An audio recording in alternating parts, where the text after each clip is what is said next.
I wanted to get more dynamic compositions. So steel offered itself as a way to do that. I never made the vertical, horizontal things. It was always something with some movement. I was good at drawing.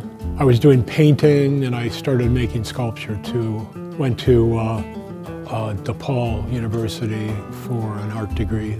So I grew up around here and grew up around nature. It's why I'm back. The nature pulls. There's sticks and there's trees, and those are all pretty linear and not carved, but they grow, and I see that as this assemblage way of working. I had a friend, we used to get together and go out to this wetlands and draw these wetland plants, these aroid plants. I like the relationship between the line and the shape that I get, and also the movement. So I became interested in movement in the work from those plants.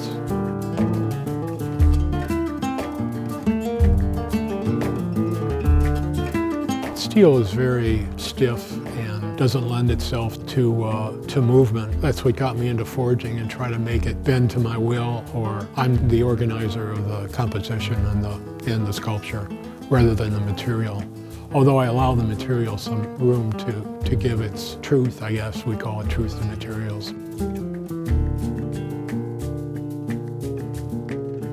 Sometimes I start with the same idea. With this piece, I was curling the metal, doing twists to try to get an in and out movement.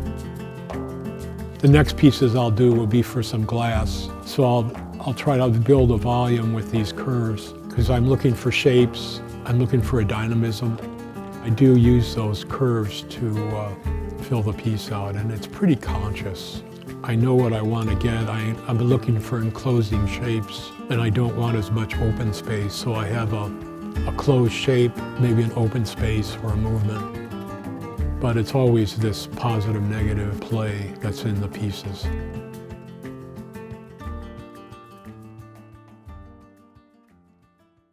I've explored the steel so I know what it does, and I don't make it do what it can't. I'm working with round shapes, and I like that because it's like a pencil line. One of the rules I do is I don't cross the pieces. There's no crossing in this work at all because it would break the flow. So it all flows, and there's nothing to stop your eye.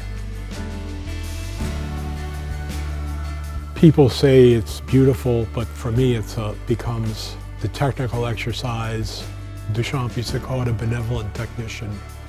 And that's what I think about.